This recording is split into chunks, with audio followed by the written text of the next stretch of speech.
Muchas bendiciones, amados hermanos, esperando que la gracia y la misericordia del Señor sean con todos nosotros y que su iglesia local pueda ser edificada e instruida por la predicación de su santa palabra. Que sea un día de gran gozo, de adoración, meditando en las cosas del Señor y en nuestros corazones, dándole toda la gloria por su santo día.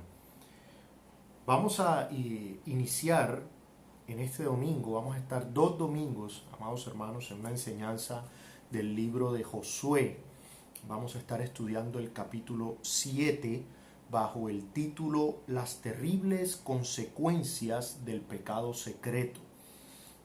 Vamos a hacer 2 enseñanzas al respecto. Hoy, en este día, estaremos estudiando los versículos 1 al 13 y veremos las 2 primeras consecuencias, y el próximo domingo, primero Dios, estaremos viendo la segunda parte de esta enseñanza. Entonces esperamos que sea de gran edificación para la iglesia local, que el Señor nos ayude a darle toda la gloria y a atesorar esta enseñanza para nuestra edificación y exhortación. Vamos a dirigirnos al Señor en oración primeramente antes de iniciar con la enseñanza. Amado Padre, estamos agradecidos contigo en este momento por permitirnos estudiar tu santa palabra, por permitirnos meditar en estas cosas. Ayúdanos, Señor, por tu Espíritu Santo, iluminando nuestro entendimiento, ayudándonos, Señor, edificándonos, exhortándonos, amonestándonos, y que esta enseñanza pueda ser atesorada no solamente para tenerla en nuestra mente, sino para que baje a nuestro corazón y que podamos ponerla por obra y obedecerla para tu gloria. Ayúdanos, Señor, a ser sensibles a la enseñanza de tu palabra. En Cristo Jesús oramos. Amén y amén. Ok, hermanos, leemos entonces el libro de Josué, capítulo 7. Josué, capítulo 7. Y vamos a leer verso 1 hasta el verso 13. Dice la palabra del Señor. Pero los hijos de Israel cometieron una prevaricación en cuanto al anatema, porque Acán, hijo de Carmi, hijo de Sabdi, hijo de Sera, de la tribu de Judá, tomó del anatema, y la ira de Jehová se encendió contra los hijos de Israel. Después Josué envió hombres desde Jericó a Jai, que estaba junto a Bet-Aben, hacia el oriente de Betel, y les habló diciendo: subid y reconoced la tierra. Y ellos subieron y reconocieron a Jai. Y volviendo a Josué le dijeron: no suba todo el pueblo, sino suban como 2000 o 3000 hombres y tomarán a Jai. No fatigues a todo el pueblo yendo allí, porque son pocos. Y subieron allá del pueblo como 3000 hombres, los cuales huyeron delante de los de Jai.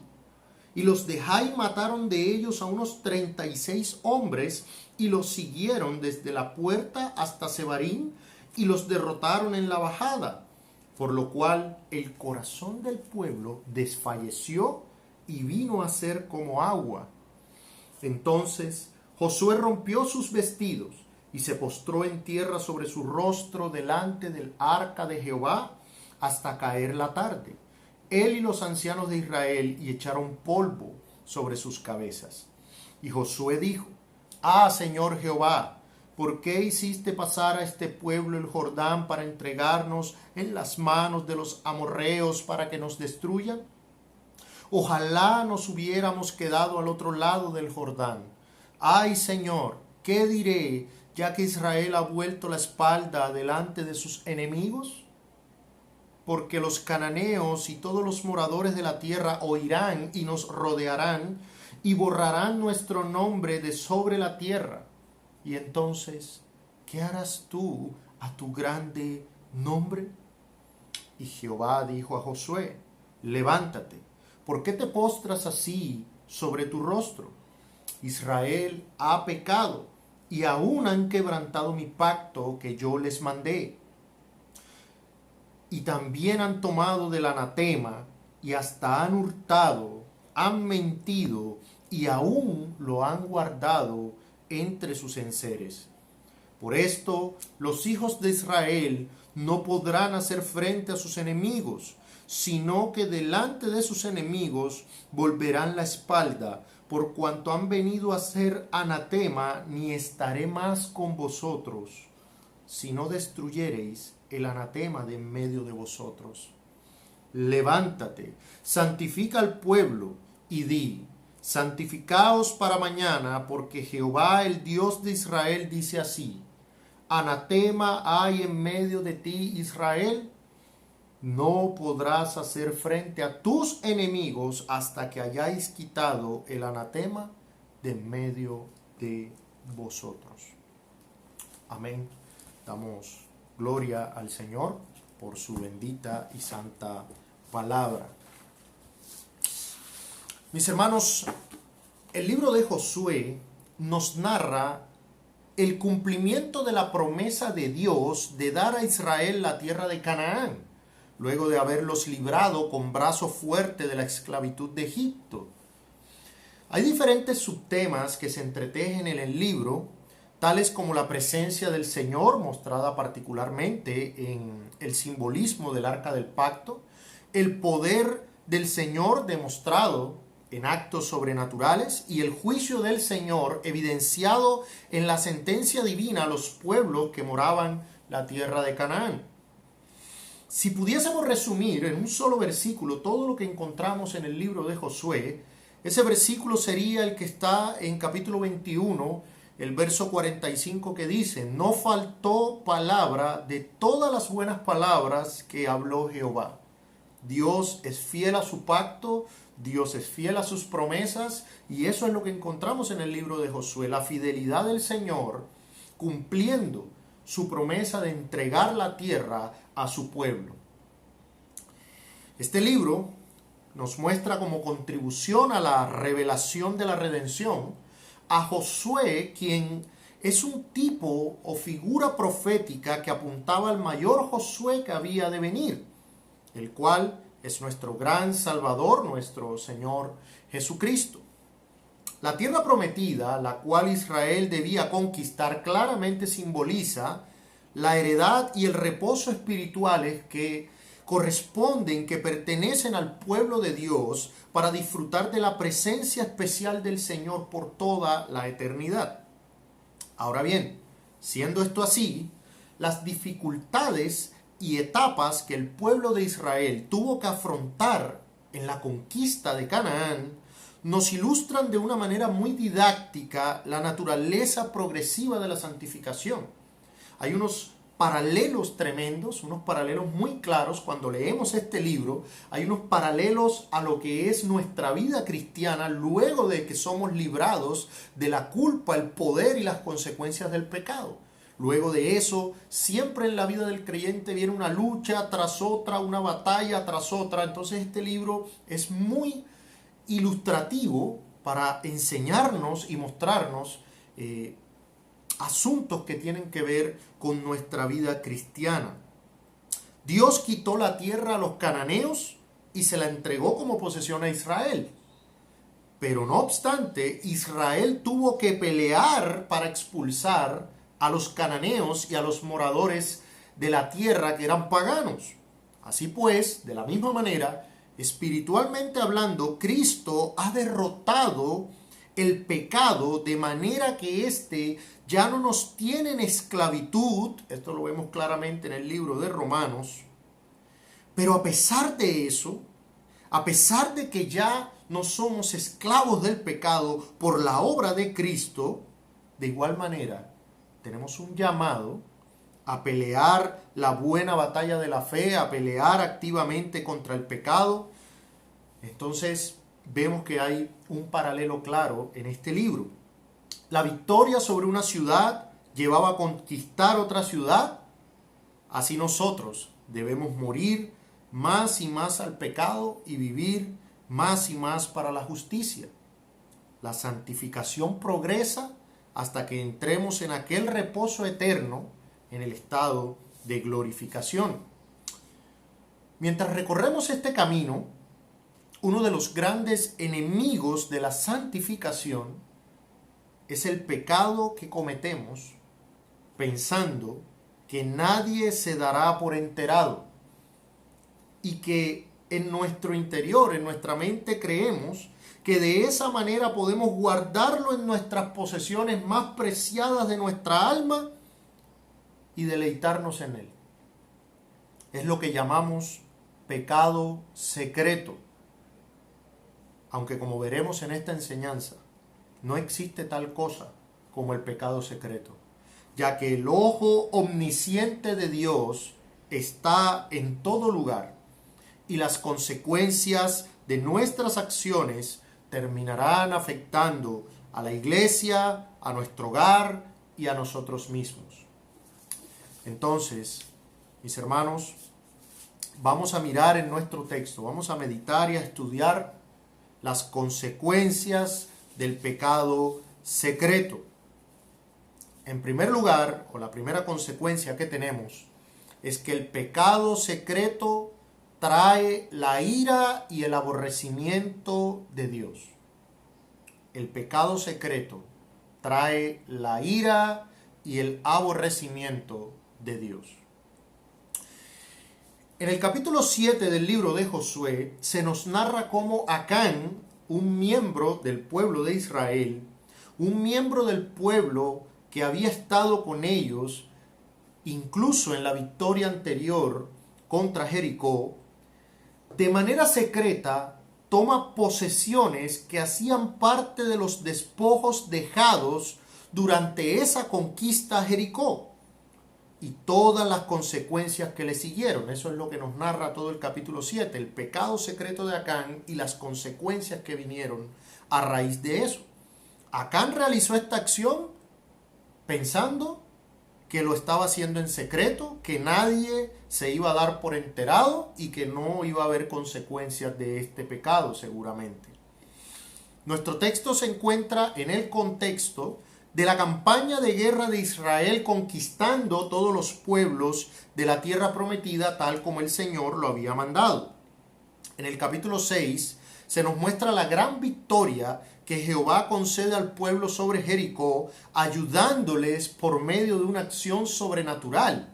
Cuando ellos, por medio del grito de todo el pueblo, los muros de Jericó son derribados y de esa manera ellos pueden entrar y tomar a esta población. Ahora, el Señor les da un mandato claro a no apropiarse de ninguno de los despojos materiales que quedaran luego de esa conquista a Jericó. Eso lo vemos claramente en el capítulo 6, en versículo 18, aquí en el libro de Josué. Dice, pero vosotros guardaos del anatema, no toquéis, no toméis cosa alguna del anatema, no sea que hagáis anatema al campamento de Israel y lo turbéis. La palabra anatema utilizada aquí hace referencia a algo que estaba prohibido de parte del Señor y que solamente Él podía establecer los límites. Entonces tenían un mandato claro. Para el pueblo de Israel estaba absolutamente prohibido tomar cosa alguna de los despojos que quedaran luego de la conquista de Jericó. Pero en verso 1 de nuestro texto en capítulo 7, vemos a Acán tomando del anatema.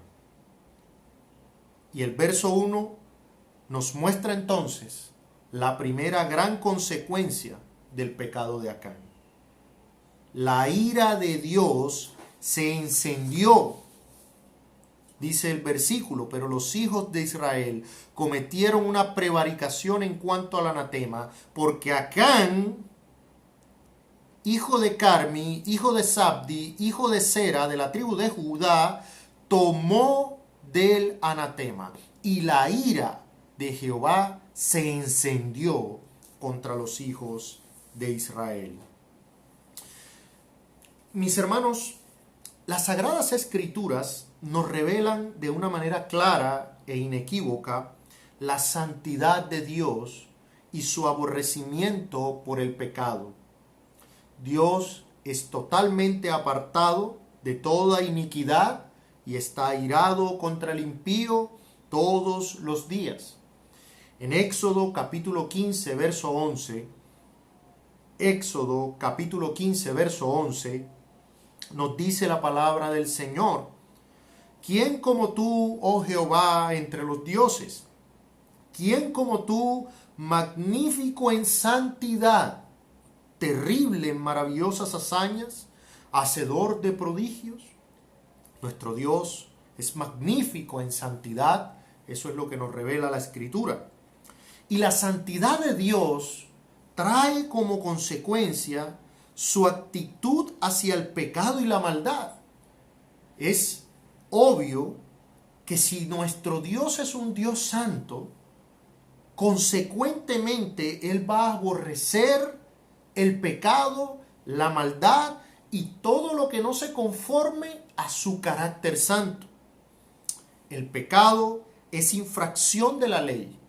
El pecado consiste en hacer, decir, pensar o imaginar cualquier cosa que no se conforma perfectamente a la mente y a la ley de Dios. El pecado nos hace apartarnos de la comunión de un Dios que es 3 veces santo. Es obvio y evidente. Cualquier desviación, ya sea exterior o interior, de la conformidad a la ley de Dios nos hace inmediatamente culpables ante sus ojos. Y quiero en este punto llamar tu atención al siguiente detalle en nuestro texto. Aún no había sufrido Acán las consecuencias de su pecado, cuando ya la ira de Dios se había encendido contra él. En versículo 1 vemos que Acán comete el pecado. Aún no ha venido juicio sobre él, aún no han venido las demás consecuencias sobre él, pero en ese momento ya la ira de Dios estaba encendida contra Acán. Este punto, hermanos, es muy importante e ilustrativo, ya que como creyentes muchas veces medimos el desagrado paternal de Dios hacia nosotros solo si vemos consecuencias de nuestra acción. Me explico. Muchas veces pensamos que como las consecuencias de nuestro pecado secreto no han llegado, entonces es que Dios no está desagradado con nuestras acciones. Entonces es que Dios está pasivo con respecto a lo que estamos haciendo, pero no es así. Aquí todavía Acán no había sufrido las consecuencias de su maldad, pero ya Dios estaba airado contra él. Hermanos, las Escrituras nos revelan que ya el desagrado de Dios estaba presente, aunque Acán no lo supiera todavía. No podría tener yo, hermanos, palabras en esta enseñanza que fueran suficientes para mostrar lo terrible y repulsivo que es el pecado ante los ojos de nuestro Dios. Pero las Escrituras contienen multitud de afirmaciones que nos dan una idea. La Escritura dice, por ejemplo, que el pecado es cosa abominable que Él aborrece, que un pecado fue suficiente para traer la ruina y la muerte a la humanidad, que la transgresión más leve de la ley nos hace culpables de quebrantar toda la ley, que la paga del pecado es la muerte, que Dios es limpio de ojos para ver el mal y no puede ver el agravio, y además que los malos serán trasladados al Seol y el castigo eterno por causa del pecado. Todas estas cosas nos deben dar una idea de cuánto aborrece el Señor el pecado. Pero la prueba más nítida e irrefutable del aborrecimiento de Dios hacia el pecado lo tenemos en la cruz. Lo tenemos en la pasión y muerte de nuestro Señor Jesucristo. El pecado debe ser demasiado terrible y obsceno delante del Señor. Su culpa debe ser demasiado vil para que solo la sangre preciosa y derramada de Jesucristo haya podido limpiarlo. El pecado no se trata de una serie de desajustes morales menores, sino de una seria enfermedad congénita del alma, sin la cual sin el Evangelio hace metástasis. Y quiero persuadirte y exhortarte con las Escrituras a que te alejes del error de pensar que puedes cometer pecados en la oscuridad y que Dios estará agradado o será pasivo respecto a eso. No puedes, mi querido hermano, tener idolatría en el corazón, no puedes robar en lo oculto, no puedes codiciar o envidiar o guardar raíces de amargura y pensar que el desagrado de Dios no está contra ti, aunque no veas las consecuencias inmediatamente. Nosotros reconocemos a la luz de la Escritura que hemos sido salvos de la ira de Dios por la obra de nuestro Señor Jesucristo, por la fe creemos en eso, pero también vemos en las Sagradas Escrituras que el desagrado paternal y la disciplina de Dios vienen a la vida del creyente por causa del pecado, incluyendo el pecado secreto. Esta actitud que muchos tienen sobre el pecado secreto es la misma que denunció el profeta Isaías delante del pueblo de Israel en Isaías capítulo 29, verso 15. Isaías capítulo 29, verso 15. Dice la palabra del Señor: ay de los que se esconden de Jehová encubriendo el consejo, y sus obras están en tinieblas, y dicen: ¿quién nos ve? ¿Y quién nos conoce? Esa es la actitud de aquel que comete pecado secreto. Sus obras están en tinieblas y él dice: nadie me ve, nadie lo sabe.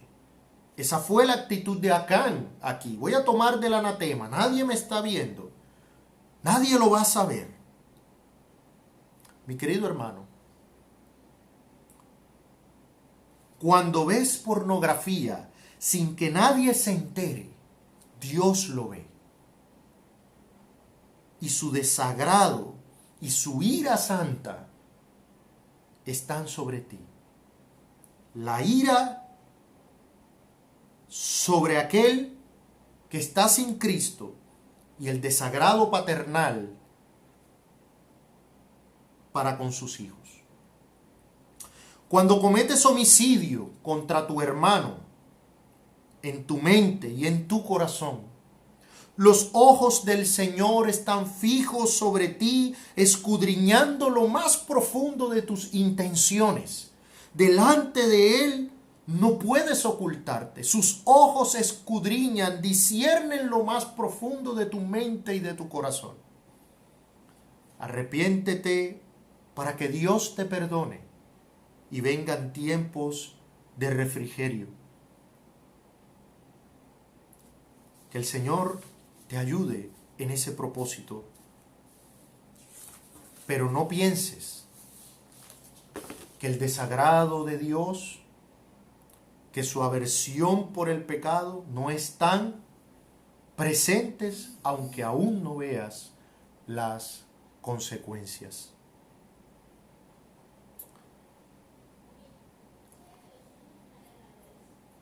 Como segunda consecuencia, mis hermanos, vemos en el texto que el pecado secreto no solamente trae el desagrado y la ira de Dios, sino que también trae derrota al pueblo de Dios. El pecado secreto trae derrota al pueblo de Dios. En los versículos 2 al 13 se nos muestra cómo el pueblo afronta la batalla contra la pequeña población de Jai. Leemos que los hombres enviados por Josué para reconocer el terreno suben, traen un reporte positivo y tranquilizador, mostrando que sería una batalla fácil. Confiados en esto y teniendo como antecedente la gran victoria que habían tenido en Jericó, envían un escuadrón más pequeño para la toma, algunos 2,000 o 3,000 hombres. Pero son derrotados de una manera vergonzosa, sufriendo varias bajas. Josué, como siervo fiel, luego de esto, recurre humillado de manera inmediata a la presencia de Jehová, invocando sus promesas y preocupado, y esto es bien interesante, preocupado más que todo por la honra del nombre del Señor. ¿Por qué iba a pasar con el nombre del Señor delante de los pueblos paganos? Josué va al Señor y dice: Señor, hemos sido derrotados, pero lo que me pueda pasar a mí o nos pueda pasar a nosotros no es tanto lo importante, sino, Señor, ¿qué será de tu grande nombre? Es el interés de un hombre piadoso como Josué. Pero entonces es en ese punto donde Dios le revela claramente a Josué que la derrota se debe al pecado secreto de Acán y lo saca a la luz. En primer lugar, vemos en el verso que Dios afirma que el pecado secreto es una clara violación del pacto. El Señor afirma que el pecado secreto es una clara violación del pacto. Nosotros leemos que Dios le dice a Josué: ¿por qué te humillas? ¿Por qué te postras sobre tu rostro? Israel ha pecado. Y dice verso 11: y aún han quebrantado mi pacto que yo les mandé. Hermanos, los creyentes tenemos unas preciosas promesas y una herencia incorruptible, producto de la obra de Jesucristo. Pero estamos llamados a vivir de una manera santa, honrando la gracia de Dios que nos ha sido dada. Por otra parte, Dios nos enseña también en estos versos cómo el pecado secreto envilece nuestras almas de una manera particular, ya que trae como consecuencia toda una serie de pecados sucesivos para poder encubrir el anterior. En versículo 11 se nos muestra que luego del hurto siguió la mentira y el encubrimiento. O sea, el pecado secreto no es solamente el que se comete, no es solamente esa acción, sino que luego vienen otra serie de pecados sucesivos para poder ocultar el pecado secreto.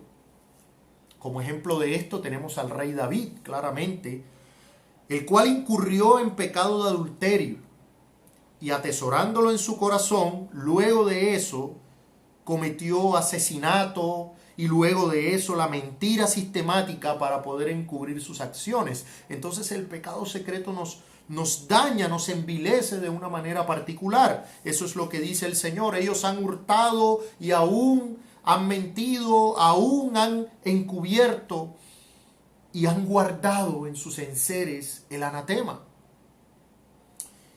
Entonces, pero lo más importante, hermanos, en este punto es cómo el pueblo de Dios fue afectado por el pecado secreto de Acán. Ese es el punto. El pecado secreto trae derrota al pueblo de Dios. Nuestro texto no solo afirma que no pudieron ganar la batalla aún siendo superiores en número, aún siendo superiores en recursos, sino que aún más grave que todo eso, Dios afirma en verso 12 que por causa del pecado secreto Él retiraría su presencia y especial protección de en medio de ellos, lo cual traería como consecuencia la derrota absoluta del pueblo en cada batalla de ahí en adelante, hasta que el pecado fuera sacado a la luz y tratado. Dice en verso 12: por esto los hijos de Israel, ¿por esto cuál? ¿Por esto qué? Por esto, por el pecado secreto, por esto los hijos de Israel no podrán hacer frente a sus enemigos, sino que delante de sus enemigos volverán la espalda, por cuanto han venido a ser anatema, ni estaré más con vosotros, si no destruyereis el anatema de en medio de vosotros. La enseñanza es clara, hermanos. Si no tratamos nuestros pecados, vamos a traer derrota, vergüenza y oprobio al cuerpo de Cristo, a la iglesia del Señor, a nuestra iglesia local. Vamos a hacerle daño a la iglesia si no tratamos con los pecados que queremos guardar, que queremos dejar en la oscuridad para que no vengan a la luz. Esto es un asunto serio, hermanos, ya que las Escrituras condenan duramente a quien haga daño a la iglesia del Señor. Y es interesante que en el versículo 1 que ya leímos, se nos dice que la ira de Dios se enciende no solo contra Acán, sino contra los hijos de Israel. Eso es lo que dice el texto. La ira de Dios se encendió contra los hijos de Israel por causa del pecado de Acán. Y en el pensamiento moderno, esto podría parecer algo injusto, ya que el individualismo de nuestra época nos lleva a pensar de esa manera. Pero ¿por qué si el que está pecando secretamente es otro? Si el que está pecando secretamente es mi hermano, no yo. ¿Por qué nosotros vamos a sufrir como iglesia derrota si es él el que está haciendo eso? Él que arregle cuentas con Dios. Así pensamos hoy. Pero ese es un pensamiento que es conforme a las filosofías y los rudimentos de este mundo y no según Cristo. Hermanos, las Sagradas Escrituras, las cuales nos revelan el diseño divino para la iglesia, no nos enseña estas cosas, no nos enseña el individualismo, no nos enseña que nuestro pecado no afecta a la iglesia. La iglesia de Cristo es retratada en las Sagradas Escrituras por medio de varias metáforas que nos dan una idea más clara y nos ayudan a entender la conexión íntima que hay entre nosotros como creyentes y miembros de la iglesia. Por ejemplo, se nos muestra a la iglesia en la Escritura como un cuerpo, como un edificio y como una familia. Esas son metáforas que se utilizan para hablar de la iglesia. Es ilógico pensar, mis hermanos, que un miembro de una familia pueda hacer algo malo y que el resto de los miembros no sufra las consecuencias o afectaciones de esa acción. Es lo mismo que si nuestro estómago pensara que puede consumir lo que quiera y que el resto de nuestros sistemas no va a sufrir repercusiones. De la misma manera, la iglesia de Cristo, en la iglesia de Cristo, los pecados que cometemos, aún en lo secreto, como en el texto, tienen un impacto directo sobre el resto de los hermanos de la iglesia. Por ejemplo, en el libro de Hebreos, carta a los Hebreos capítulo 12, versos 14 y 15, Hebreos capítulo 12, versos 14 y 15, la palabra del Señor nos dice: seguid la paz con todos y la santidad, sin la cual nadie verá al Señor. Mirad bien, no sea que alguno deje de alcanzar la gracia de Dios, que brotando alguna raíz de amargura os estorbe y por ella muchos sean contaminados. Aquí vemos en la exhortación de esta carta que una raíz de amargura, la cual en principio puede ser oculta, la cual en principio puede ser secreta, la cual alguien puede guardar en lo más profundo de su corazón, puede estorbar no solamente a esa persona porque no le permite vivir en santidad, sino que además de eso, muchos pueden ser contaminados. La iglesia sufre las consecuencias del pecado secreto. Lo mismo que dice este texto puede aplicarse a otros pecados que son fáciles de ocultar. Hay algunos que son muy notorios, hay pecados que no pueden practicarse en lo secreto, pero algunos pecados como el orgullo, la envidia, la mentira, entre otros, pueden estar de manera oculta y esto afecta e impacta a la iglesia y trae derrota al pueblo de Dios. En el segundo libro de Reyes, Antiguo Testamento, segundo libro de Reyes, también vemos cómo el pueblo de Dios cayó en cautiverio por manos de Asiria por causa del pecado secreto que ellos tenían. Tenían muchos otros, pero entre todos esos también tenían pecados secretos, y por esa razón vino la derrota del pueblo de Israel a manos del imperio asirio. Dice en el segundo libro de Reyes, capítulo 17, segundo libro de Reyes, capítulo 17, verso 7. Porque los hijos de Israel pecaron contra Jehová su Dios, que los sacó de tierra de Egipto, bajo la mano de Faraón, rey de Egipto, y temieron a dioses ajenos, y anduvieron en los estatutos de las naciones que Jehová había lanzado de delante de los hijos de Israel, y en los estatutos que hicieron los reyes de Israel. Y dice versículo 9, y los hijos de Israel hicieron secretamente cosas no rectas contra Jehová su Dios, edificándose lugares altos en todas sus ciudades, desde las torres de las atalayas hasta las ciudades fortificadas. El pueblo de Israel pecó secretamente contra el Señor, y eso trajo derrota, esclavitud y consecuencias al pueblo. Mi querido hermano, cada vez que pecas secretamente, cada vez que atesoras esas maldades pensando que nadie te ve, pasan dos cosas. El desagrado paternal de Dios está sobre ti, y además pecas gravemente afectando la iglesia de Cristo. En el texto Dios afirma que no se podría hacer frente a los enemigos mientras el anatema permaneciera entre ellos. No importa cuánto nos esforcemos como iglesia, cuánto lo intentemos, si no tratamos con seriedad el pecado secreto entre nosotros, no podremos cumplir a cabalidad el llamado que como iglesia tenemos. Seremos derrotados, la presencia del Señor se apartará de nosotros, contristaremos al Espíritu Santo y nuestro corazón vendrá a ser como agua, así como en el pueblo de Israel, en nuestro texto.